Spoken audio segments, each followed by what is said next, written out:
नमस्कार दोस्तों, वास्तु एस्ट्रो में आप सबका स्वागत है। आज के दौर में हम सबको जीवन में बहुत सारी चिंताएं हैं। हर व्यक्ति जब रात को सोता है तो ढेर सारी चिंताओं के साथ सोता है। हर व्यक्ति अपने मन में ढेरों सवाल लेकर सोता है कि ऐसा क्यों होता है कि हम इतना कुछ करते हैं, हम पूजा पाठ भी करते हैं, जप तप सब कुछ करते हैं, फिर भी हम दुखी रहते हैं।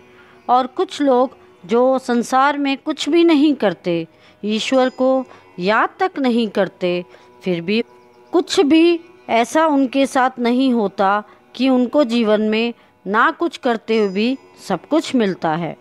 पर यह भ्रम है, ये मिथ्या है, क्योंकि यदि आप ईश्वर को याद करते हैं, उन्हें नमन करते हैं, उन्हें धन्यवाद करते हैं कि इस जीवन में जो कुछ भी मिला है और हमारे हाथ पैर घर परिवार काम धंधे जो कुछ भी हमें मिला है उसके लिए धन्यवाद करते हैं, तो जीवन में कितने भी कष्ट आएं उनको सहन करने की क्षमता, ताकत तथा उसमें निकलने का जरिया भी यही ईश्वर बनाता है।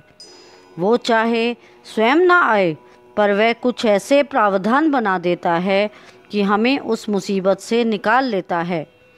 दूसरी तरफ जो व्यक्ति आज हमें ऐसा लगता है कि कुछ भी कर्म नहीं करते, ना ही पूजा पाठ करते हैं, ना ही वह अपने प्रारब्ध, ना ही वह कुछ ऐसा कार्य करते हैं कि जिसमें ईश्वर सम्मिलित हो, वह अपने प्रारब्ध की बदौलत सब कुछ पा रहे हैं, परंतु अंत में वह अपने कर्मों को ही भोगते हैं।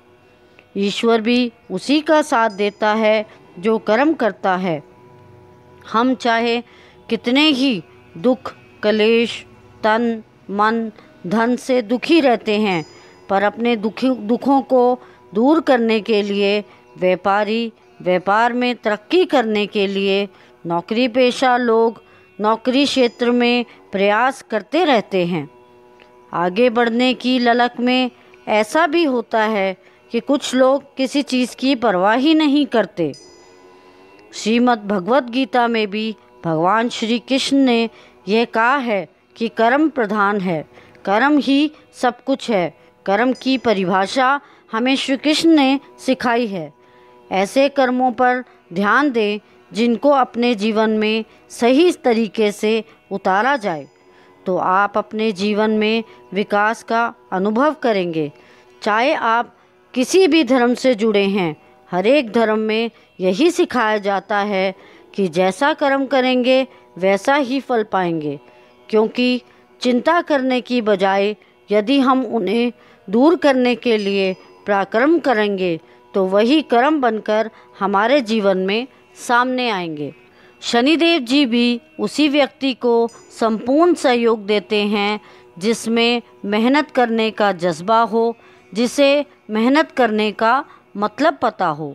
वह प्रत्येक व्यक्ति को मेहनत से ज़िंदगी जीने को प्रेरित करते हैं। इसकी शुरुआत हमें अपने जीवन में कर्म प्रधान बनकर करनी चाहिए। जब हम रात को सोते हैं तो रात में सोने से पहले 4 से 5 बार गहरी सांस लें। उसके बाद शरीर को ढीला छोड़ दें। फिर आप मानसिक तौर पर अपने मन में मंत्र जाप करें तथा यदि आप मंत्र जाप करते करते सो जाते हैं और यदि जब आप सुबह सोकर उठते हैं तो उसी मंत्र जाप को यानी मानसिक मंत्र जाप को आगे बढ़ाते हैं, तो शास्त्रों के हिसाब से आप जो गिनते हैं कि आज हमने इस मंत्र की इतनी माला करनी है, आज हमने इस मंत्र को 1000 बार मंत्र जाप करना है आदि, तो इस प्रकार रात के मंत्र जाप को जो आप सोते हुए छोड़ देते हैं और उठते ही उस मंत्र को लगातार करते रहते हैं, तो उसकी गिनती में वह पूरा समय गिना जाता है जब आप सो रहे थे। इस प्रकार आपके कर्मों में उस सोए हुए समय का भी सदुपयोग मंत्रों की गिनती में किया जाएगा। कई बार आपने लोगों को कहते सुना होगा कि ना जाने आज किसकी शक्ल देखी जो दिन ऐसा गया, ना जाने सुबह उठते ही क्या ऐसा किया कि दिन खराब गया। यदि आप इन चीज़ों से बचना चाहते हैं तो जैसे ही आपकी सुबह नींद खुले, आप अपनी पहली दृष्टि किसी शुभ चित्र, शुभ इष्ट की तरफ डालें। चाहे वे ऐसा गुरु हो जिसे आप फॉलो करते हैं। सबसे बेहतर है कि यदि ऐसा कुछ भी ना हो तो आप ऐसी गाय या कामधेनु गाय का चित्र, फोटो या मूर्ति लगाएं जिसमें करोड़ों देवी देवताओं का वास होता है, तो आपका दिन शुभ रहेगा। इसके अलावा आप वहाँ पर हरे भरे पेड़ पौधों की फ़ोटो भी लगा सकते हैं।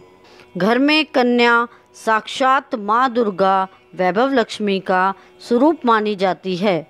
यदि आपके घर में एक बेटी हो तो और वो आकर आपको जगाए या आप सर्वप्रथम उस पर ही अपनी दृष्टि डालें तो वह आपके लिए वरदान से बढ़कर ही माना जाएगा। अगर हम चित्र नहीं लगा सकते या हमारे घर में कन्या भी नहीं है तो आप एक काम करें, आप शून्य दृष्टि से उठें।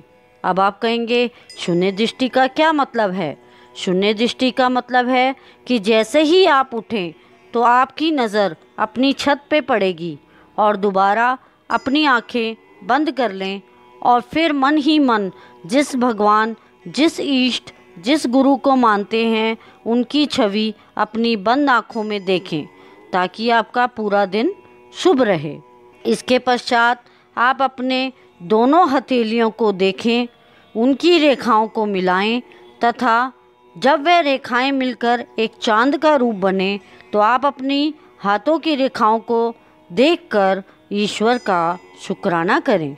फिर दोनों हाथों को आपस में रगड़ते हुए चेहरे पर मलें। इसके पश्चात आप अपनी नासिका स्वर को चेक करें।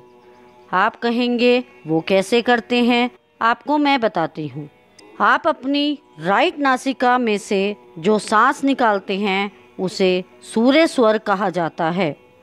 वह बहुत शुभ स्वर होता है। और यदि आप अपनी लेफ्ट नासिका से सांस बाहर निकालते हैं तो वह चंद्रमा स्वर होता है।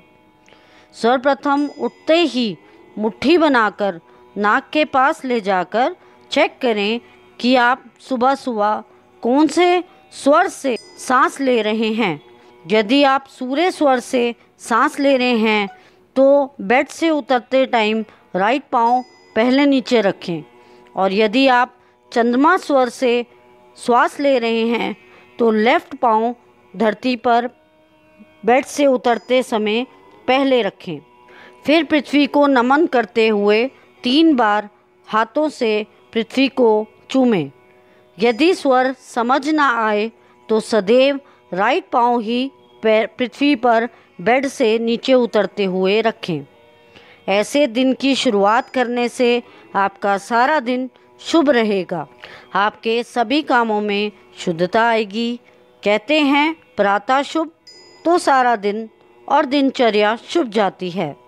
कई बार हम सोते हैं तो जब हम सुबह उठ जाएं तो भगवान का शुक्राना करें कि उन्होंने हमें जीवन दिया, सांसें दी, एक और दिन दिया कि हम जीवन का तथा हमसे जो भी गलतियां हुई हैं, जो भी हमने कर्म किए हैं, उनका मंथन करें तथा मांगते हुए प्रार्थना करें कि जो सारा दिन हमसे गलतियां हुई हैं उन्हें हम दोबारा कभी ना दोहराएं और ना ही मानसिक व शारीरिक किसी का दिल दुखाकर अपने कर्मों को खराब करें। ऐसा करने से हमारे जीवन में वैभव आएगा। प्रातःकाल के कुछ नियमों को करके आप अपने पूरे दिन और पूरे दिन में हो रही घटनाओं को सुखद बना सकते हैं। ऐसे नियम से हम अपनी सोई किस्मत जो हमारे हाथों की रेखाओं में है उन्हें जागृत कर सकते हैं और अपने भाग्य को चमका सकते हैं। सुनने में भले ही ये छोटी बातें हैं, परंतु जीवन में इनको उतारने का असर आप थोड़े दिनों में ही खुद देख लेंगे कि देखते ही देखते आपकी रेखाएं बदलना शुरू हो जाएंगी और आपके रुके काम बनने लग जाएंगे। आपके जीवन में बहुत परिवर्तन आ जाएगा। आपकी कुशलता श्री भगवान से सदा शुभ चाहती हूँ।